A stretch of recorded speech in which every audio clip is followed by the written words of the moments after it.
Hello, welcome to or back to the 8 Pillars podcast. My name is Kate, and welcome to my first ever YouTube video or my first ever filmed podcast episode. So if you're listening on audio, go on over to YouTube and you can watch me sit on my bed. It's not that exciting, but I'm excited to finally have video footage. I wanted to start off this new series of now solo episodes. I'm sure I'm going to mix in guest episodes in the future as well. I'm going to keep that going. But I wanted to start off right away with filming my solo episodes so that I actually stick to it and don't just keep procrastinating it. So today I kind of want to catch up a little bit because lately you have been listening to all of my Found Her Files series episodes where I'm interviewing female entrepreneurs in the Boston area.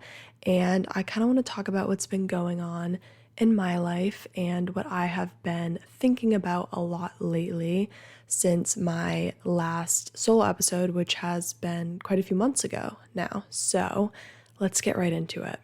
So basically, I moved to Boston this past September, and I kind of was in the midst of a slump in terms of creative inspiration. And when I started my podcast, I was fresh out of college, and at the end of my college career, I basically experienced this kind of like what I call my spiritual awakening, and I talk about it all the time, but it basically was like I went through a very difficult time mentally, and then I kind of pulled myself out of it. And I did that by learning a lot of like spiritual things and practices that I could incorporate into my life, like journaling and meditation and all of these different things that helped me to feel a lot better and kind of feel like I came back to myself. So throughout the end of college, I was like riding off this high of coming to like probably like my first big breakthrough in terms of my own personal growth in my life. So I was very inspired, and when we're inspired, or at least when I'm inspired, I feel like I want to share. And I felt like because I went through what I did at the end of college, that I had a lot of things to share or to teach. So I kind of went into starting my podcast with that same excited energy. And week after week, I would show up, I would post episodes. I felt like I had so much to talk about. I already had so many pre-planned episodes that I wanted to teach and talk about. And I kind of just felt like I had it all figured out. And basically, as time went on and I kept posting content, kept posting videos, constantly just trying to find things to teach all the time, I realized that I was running out of things that I wanted to talk about. And I realized that I was kind of operating in my life out of a place of like looking for what my next thing was going to be that I was going to talk about, rather than actually living my life and learning more lessons like how I had a few years prior when I got all of this excitement from feeling like I figured things out. And I kind of just focused more on like trying to find things to teach rather than actually firsthand learning things myself and then messing up and then being able to teach them. So I kind of always come back, and this is so stupid, but I always come back to this one Taylor Swift lyric, and it's not going to be stupid to anybody that's a Swiftie. I'm not even sure if this line is supposed to be interpreted in this way, but I think that any art can be interpreted any way that applies to you. So in the song Nothing New, one of my favorite Taylor Swift songs, she says, "How can a person know everything at 18 but nothing at 22?"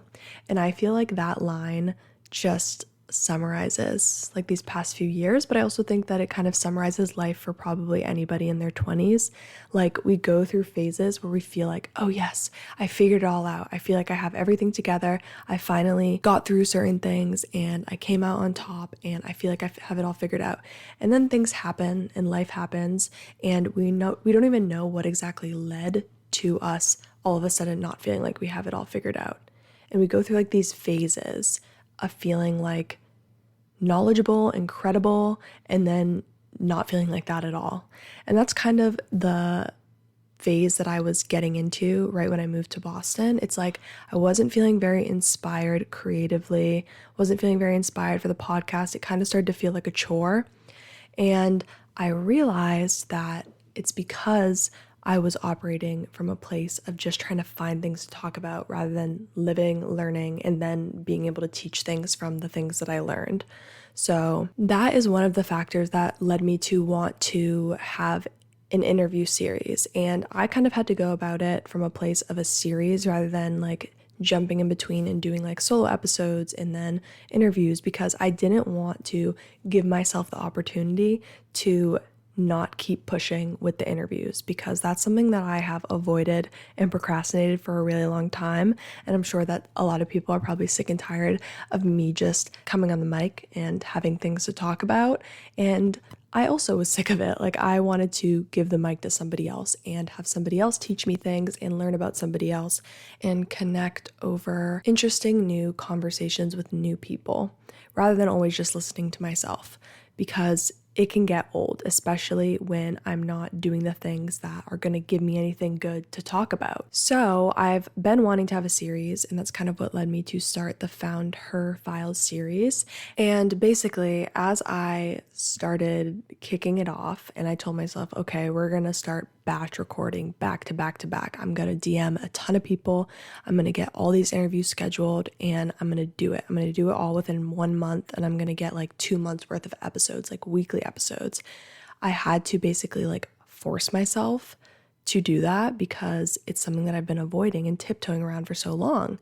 And that's when I kind of, like the beginning of starting this series, when I kind of paused for a second. I was like, what am I procrastinating this for? Like, where is it coming from?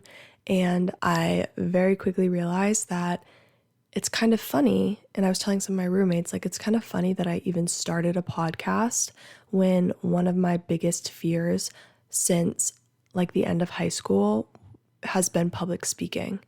And in terms of like presentations and interviews and stuff like that, I've always gotten so nervous and gotten so many butterflies before any sort of public speaking, to the point where I completely dread it. Like, any sort of interview for any jobs that I had, I just absolutely hated that I had to do them. Like, I would do anything but take on an extra slide in a presentation. Like, I just didn't like it.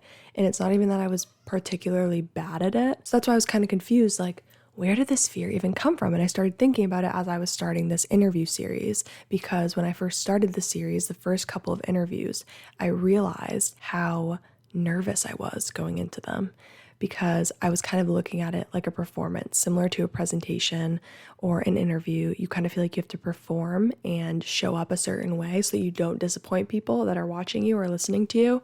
I kind of was approaching the interviews at the very beginning from that sort of energy rather than like they are a conversation. So I started going back and thinking about when I was younger. And like, was I always like this? Was I always scared of public speaking? And why did I want to start a podcast when this is a fear of mine? And I think I always knew in the back of my head, like, podcasts have guests on them. You can't just talk yourself to death alone on the mic. So I went back into my childhood and I was thinking about how I was not afraid of this whatsoever. I was the polar opposite when I was a kid, and I was always performing, specifically singing. I would take singing lessons. I did every singing opportunity that I possibly could. I was in theater. I got to the point where I was having like solo roles in middle school and at the theater in my town, which wasn't like a super, super tiny theater. So I had opportunities where I was singing full songs, multiple songs in this theater that was packed, and I felt so free and so myself, and I loved it. Like, I loved it. I loved performing. I loved getting up on stage in front of everybody. And I also loved being in chorus at my school. And then when I got into high school and I basically decided that theater wasn't a cool thing for me to do anymore, which I do regret. But at that point, we really care about what other people think. I basically decided to get into DECA, which was the business club at my school, and I thought that it would like transition nicely into college, whatever. But basically in this club, we would come up with inventions and have to pitch them to judges, and then you go to like nationals, all that kind of stuff. I went to nationals 3 years in a row and I loved it. I loved the presentation aspect of it all. I felt like I was good at it. It was really fulfilling and I felt really good about myself after finishing all the presentations. And then my last year, this is basically all to say that I'm kind of guessing that maybe this was the year that like solidified this public speaking fear in my subconscious mind, where I went to present and I completely blanked. And I had one partner at the time, and I blanked to the point that I just needed somebody to redeem me. Like I had nothing else to say. I saw black and I was just looking into the judge's eyes, didn't have a word to say. So my wonderful partner, Cambria, jumped in and saved me, and we ended up placing and everything. Like we did fine. But I was like, maybe like that didn't feel significant at the time, but maybe that was one of the things that led to my fear of public speaking, because all throughout college, I had this overwhelming feeling of dread every time I would go to public speak. And I never felt like that before. Like, yeah, maybe I'd get nervous for things, but I loved performing and I felt so confident about it.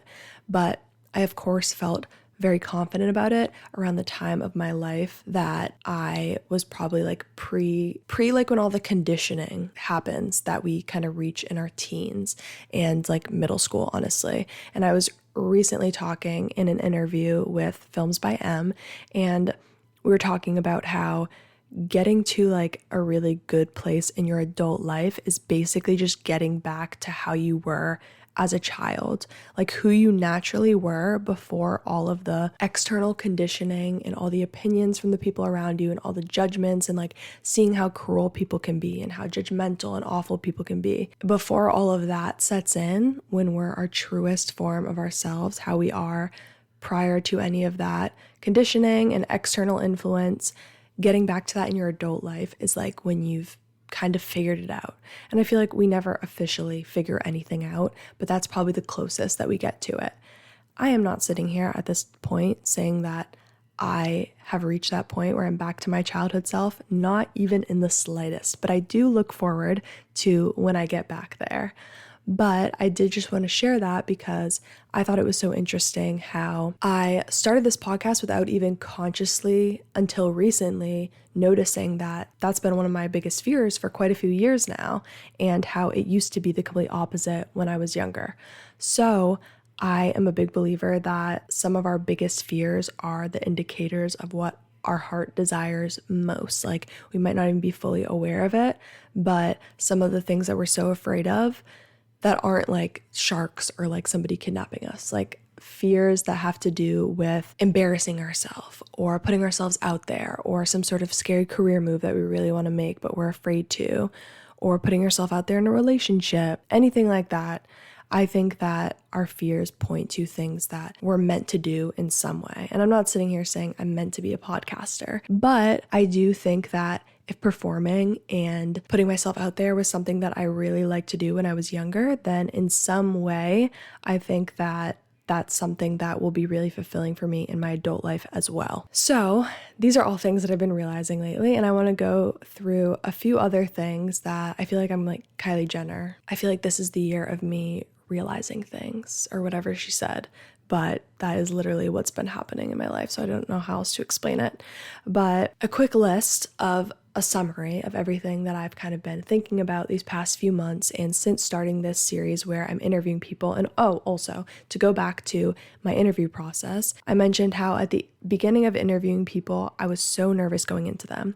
And then it was so fun and so fulfilling to see myself sit down to record as time went on, as each interview went on, and have no worries, be completely calm. I even had my most recent interview, like as of this recording, where I interviewed a girl that I've never spoken to in person before. And I thought that it was one of my most easy, breezy interviews. Like I was not nervous, the conversation flowed, and it was just evidence to myself to be like, Kate, you are capable of having a conversation. You're perfectly capable of this. It's these unnecessary expectations and pressure that you're putting on yourself to appear some certain way that is preventing you from showing up exactly how you want to show up. So I feel like this is something that a lot of podcasters probably don't talk about very often, is like actually podcasting and interviewing and like what goes into that. But I had no idea how hard it is to actually interview somebody and like be on top of each question and also have your like follow-up thoughts that you're thinking of while you're talking to them.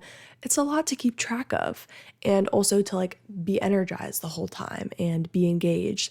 It's a lot, and it's definitely a muscle, and I think that the more I do it, the better I'm going to get at it. And I showed myself that throughout this series, and that has been very fun and cool to see. So this is just an example that I'm showing to myself, evidence that even if I'm really afraid of something or something makes me really nervous, I can pretty much get over any fear just by doing it over and over and over again until it's not scary anymore. So that's been very fun, but I want to go through a summary of all the things that I've been thinking about lately and things that I've been realizing since moving to Boston. First, sometimes when we're feeling stuck and uninspired, it's because we're doing the same thing and we're expecting to see different results. So I was living my life looking for things to teach when teachers are not able to teach anything unless they have learned from their own mistakes and from doing it themselves. So basically, I was expecting to have wisdom, but I wasn't seeking out any new situations that would give me that wisdom. Like the whole reason that I was feeling a high in college from feeling like I wanted to teach people was because I just felt like I just learned a whole lot of shit really quickly. And I felt like I had so much to teach, but then it doesn't just stop there. You got to keep learning and living, and teachers don't just get their greatest lessons from consuming other lessons of other people. Like, yes, you can learn that way, but you learn your best lessons from firsthand experiencing stuff and figuring it out yourself. The other thing that I realized about feeling stuck and uninspired is that a lot of times that's also because we're way too involved in our own lives. So I just spent way too much time thinking about me and what I wanted to do or how I wanted to be perceived by other people instead of going out and communicating with other people, creating connections, making new friends, but not even making new friends, just like making time to hear about other people's lives and being interested. And doing this series where I'm learning about other people, it's making me learn more about myself at the same time. So if you're feeling stuck and you're feeling uninspired and you're spending way too much time caught up in your own little world, there's probably a connection between those two things. So if you force yourself to put yourself out there and get interested in other people and what's going on in their lives and stop thinking that the world just revolves around you, I think you'll be surprised at how much more inspired and excited about life you will feel. Another thing, I kind of just mentioned this, you can change almost anything in your life with repetition and consistency, including any sort of fear you have in your life. It literally took me 3 weeks of doing interviews to feel completely relaxed going into an interview. Like that fear basically just evaporated. So now I'm feeling so excited because now I'm going to reach out to people that I've really been wanting to interview for a long time that aren't even in like my close circle. And I'm going to reach out to them because now I'm feeling excited and more confident in my own abilities because I proved to myself that I can do it. Basically, I want to end this episode saying that I have recently learned a little bit more about trusting my own voice. And I think that that's something that has been an issue in multiple areas of my life. And I've just recently become conscious enough of it to actually start putting in the work in all areas of my life to just trust my voice a little bit more. Instead of overthinking every response that I have to everybody and overthinking how people might perceive what I'm saying on the podcast or even just in person or at work or when I'm presenting something, or if people are just asking about like my interests, like I'll find myself overthinking things that I responded after the fact. And I know a lot of people do that, but life is so much more fun when you just trust what you have to say and trust that it's good enough. Because I think a lot of times we're so worried about what we're saying being perceived as good enough that we forget that the thing that makes us uniquely good is the fact that we're not like anybody else. Like, you don't have to have the best advice or the best story, but how you articulate your advice and your story is in a way that only you can do.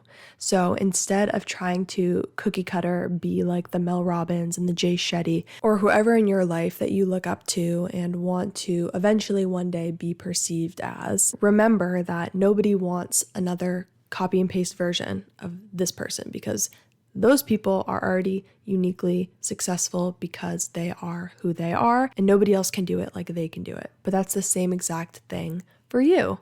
And that's something that I realized with myself. Like, instead of trying to make sure that I'm good and perfect, how about I just make sure that every single time that I show up and every single time that I have something to say, I'm being my honest and most true version of myself and speaking from my heart, as corny as it sounds, and using to my advantage that nobody else can do it how I do it. instead of trying to do it like everybody else that I look up to. So that is all that I have for today. Thank you so much for listening or watching, and please make sure that you're following the podcast Instagram, 8 Pillars Podcast, and I will see you next week.